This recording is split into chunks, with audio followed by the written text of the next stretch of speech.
Blanc. Madame Fanny Gagnon.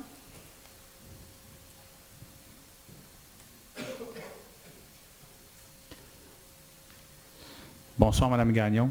Bonsoir.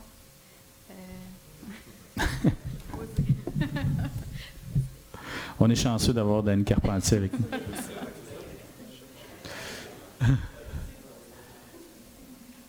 Donc, d'abord, c'est la première fois que je m'adresse au conseil de ville. Bienvenue. Merci.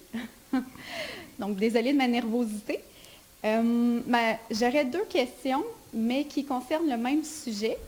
La première question concernant la communauté bleue, donc la certification qui a été désignée par la ville de Trois-Rivières. Est-ce qu'on m'entend bien? Oui. Oui, OK. D'abord, félicitations pour la certification, pour avoir constaté l'amélioration dans plusieurs fêtes de quartier, déjà présentement, par la consignation des verres. Donc, ça a été vraiment intéressant de voir cette proposition-là, mais malheureusement, on peut aussi constater que en ce moment, il y a aussi des ventes de bouteilles qui sont sur la même table, donc qui peut offrir le choix aux consommateurs dans les fêtes de quartier de prendre la consignation, bien évidemment. Les services de traiteurs, comme ça, ou ceux qui vendent des choses à manger vont aussi offrir des bouteilles d'eau, c'est ça? En fait, c'est à la même table des bénévoles. Donc, on a la première proposition. Le bénévole peut offrir la consignation, donc c'est 2 $. Si vous rapportez le verre, il vous remet le dollar. Il vous remet le dollar, mais les gens peuvent aussi acheter une bouteille d'eau à 2 $. Donc, si on est bien évidemment plus choix économique, on peut prendre la consignation. Mais malheureusement, pour avoir parlé à un employé de la ville, on me disait que ça va être graduel. Donc, en ce moment, on n'a pas de plan d'établi avec la communauté bleue pour dire qu'est-ce que le graduel. On n'a pas d'objectif non plus pour dire jusqu'à quand. Parce que là, en ce moment, même, il y a des fêtes de quartier qui, en ce moment, ont un budget précis pour la vente de bouteilles d'eau, comme on me disait, des fois de plus de 500 $ et certaines fêtes de quartier ne peuvent pas s'en priver. Donc, ce qui serait intéressant à ce sujet, c'est juste de rappeler qu'on a déclaré l'état d'urgence climatique à Trois-Rivières et que les actions doivent être prises en conséquence. Les bouteilles d'eau, c'est des objets à usage unique qui est facilement remplaçable. Les grandes villes, en ce moment, se dotent de plusieurs solutions, dont, par exemple, des fontaines où on peut mettre en plein centre des fêtes de quartier, où on peut appuyer sur un bouton aussi simple que ça, parce que l'inox, ce n'est pas tout le monde qui a accès à des points d'eau, donc qui est remplissable. Donc, il y a plusieurs solutions. Puis, j'ai même vu de mes yeux des gens qui étaient contents de remettre le dollar de plus pour ne pas avoir leur retour de consigne de bouteilles d'eau, mais bien le remettre à la fête de quartier.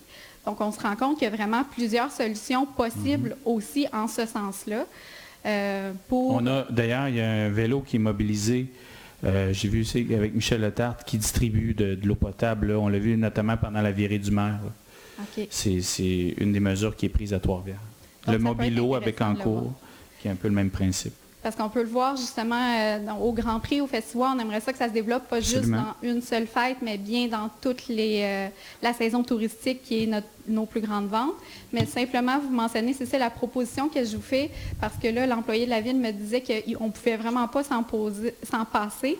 Je voulais savoir si on avait un plan d'établi à ce sujet et est-ce qu'il y avait des objectifs précis et est-ce que vous avez pensé à des solutions aussi simples que par les bénévoles de faire de l'eau florale, de l'eau fruitée, des limonades maison pourraient compenser pour ça et pourraient justement sensibiliser aussi le consommateur à ce sujet-là. Donc ça, c'était ma première question. Merci. Voilà. Je ne sais pas si c'est dans ce cadre-là, mais peut-être que Valérie Renaud-Martin pourrait... Oui, parce que le projet Communauté Bleue, je suis une des personnes qui a travaillé avec Marie-Annick, Ginette. Puis j'ai une question en fait pour vous. C'est dans quelle fête de district qui proposait les bouteilles d'eau? Donc, c'est au sanctuaire Notre-Dame-du-Cap, mais on m'a répondu, je me rappelle plus, où était la Fondation du développement durable, là, la fête de district, elle est... C'était une fête de district qu'il y avait au sanctuaire Notre-Dame? Oui, mais là, c'est dur. Excusez-moi, je ne me rappelle plus du nom, mais l'autre fête de district ne pouvait même pas, c'est ça, s'en passer, même pas proposer une consignation parce qu'il faut faire les verres. Puis donc, c'est un budget à débloquer et à annuler pour les ventes de bouteilles d'eau. Donc, eux faisaient juste poursuivre. Donc, c'est ça, il y a comme 2 poids, 2 mesures, puis il n'y a pas de continuité Le but de proposer la communauté bleue, c'est réellement de les bannir et non pas de se dire, d'ici 20 ans, il n'y aura plus de bouteilles d'eau. Donc, ça serait vraiment d'aller en ce sens-là. Effectivement, dans le plan d'action, l'élimination des bouteilles d'eau était prévue pour toutes les activités de la ville, donc qui incluait les fêtes de district.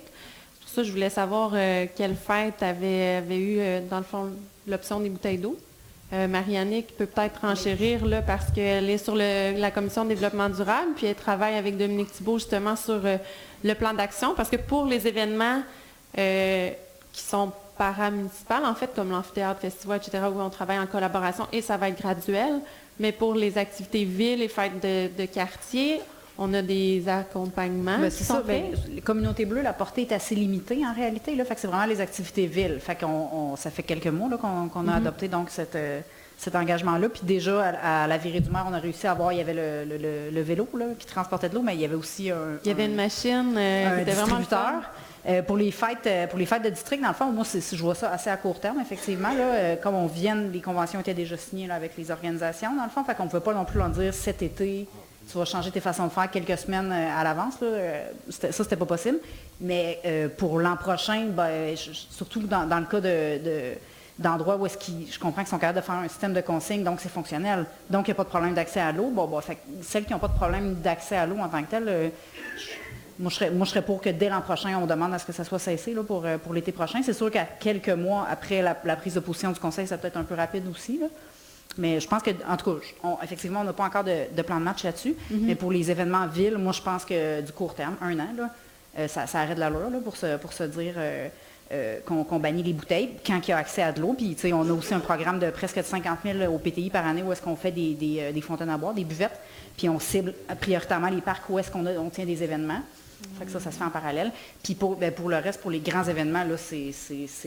Il y a des contraintes. Moi, je peux vous le dire un peu.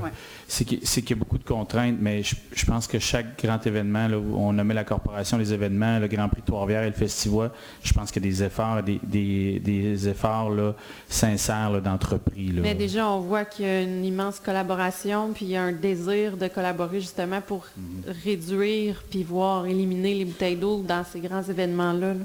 Moi, je suis vraiment agréablement surprise même de voir tous les efforts qui sont mis. Donc, si ça peut vous rassurer à ce niveau-là. Bien, ça me rassure, mais juste d'entendre, par contre, qu'il n'y a pas de plan d'établi. Peut-être que ça serait intéressant de le proposer au public officiellement, toutes les mesures. Autrement dit, on ne s'est pas donné de deadline. Où est-ce qu'on a dit, là, tous les événements en ville, c'est terminé, il n'y a plus de bouteilles, parce que chaque réalité est différente. Fait que présentement, ce que la gang de l'environnement sont en train de faire, sont en train de travailler sur une, je ne sais plus comment on appelle la politique, là, mais en tout cas sur un genre de guide. C'est un guide, c'est le guide. Sur un guide des événements éco-responsables. Ça ne va pas juste inclure les bouteilles d'eau. C'est quelque chose qui va être beaucoup plus large que ça. Et ils rencontrent les organisations une à une pour connaître leurs besoins et leur réalité plutôt que d'imposer quelque chose à tout le monde mur à mur, dans le fond, sans les avoir consultés. Puis ça va être prêt cette année. Là. Fait que dès l'été prochain, on va vraiment pouvoir avoir un plan plus détaillé pour dire, il y a 5 ou 6 événements que ça commence dès cette année. Il y en a d'autres qui n'ont vraiment pas accès à de l'eau, c'est plus compliqué. Je donne un exemple comme ça, fictif, là, mais tout ça pour dire que ça va être vraiment en fonction des besoins de chaque organisation. Fait qu'on ne va pas juste imposer la mesure à tout le monde d'un coup, mais c'est quand même du très court terme. Là. Okay. Puis pour les événements à ville, déjà, quelques semaines, quelques mois après l'adoption, on avait déjà quelque chose à la Virée du Maire. Fait qu'on se revire aussi vite qu'on peut, mais c'est une grosse machine, la ville de Trois-Rivières. Avez-vous... Oui. Est-ce que pour votre première question, ça va maintenant? Juste vous rappeler que Montréal, déjà dès l'année prochaine, va bannir tous les objets à usage unique. Donc, je vous invite en ce sens aussi à commencer à y penser. Merci. 2021 aussi, M. Trudeau aussi commence à y penser. Ils sont en consultation, Montréal, sur le bannissement des objets à usage unique. Et nous-mêmes, on vise à aller en consultation dès cet automne sur la même question. Moi, je vous inviterai à vous joindre à ce moment-là. Parfait. Merci. Donc, ma deuxième question en ce sens, excusez-moi. Vous avez presque eu le droit à une claque, là, ici. J'ai une demi.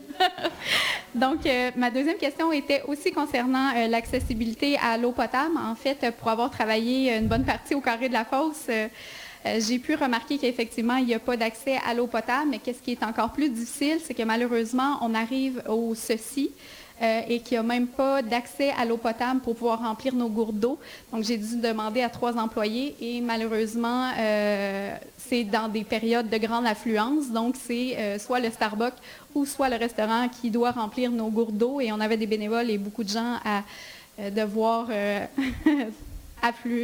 remplir leur gourde d'eau. Donc, dites-vous que les employés, si durant la grande période d'affluence de la gare, du tourisme d'affaires, du tourisme, d'un lieu d'accueil, dites-vous qu'en ce moment, ça serait quelque chose réellement d'important à prévoir, étant donné qu'il n'y a aucun lieu pour pouvoir remplir les gourdes. Donc, ça devrait être conséquent avec les gestes de la Ville. Donc, ça serait une proposition à leur faire au ceci. Merci beaucoup de votre proposition. Merci. Puis merci de votre vigilance aussi. Merci. Bonjour. Alors, M. Bérubé.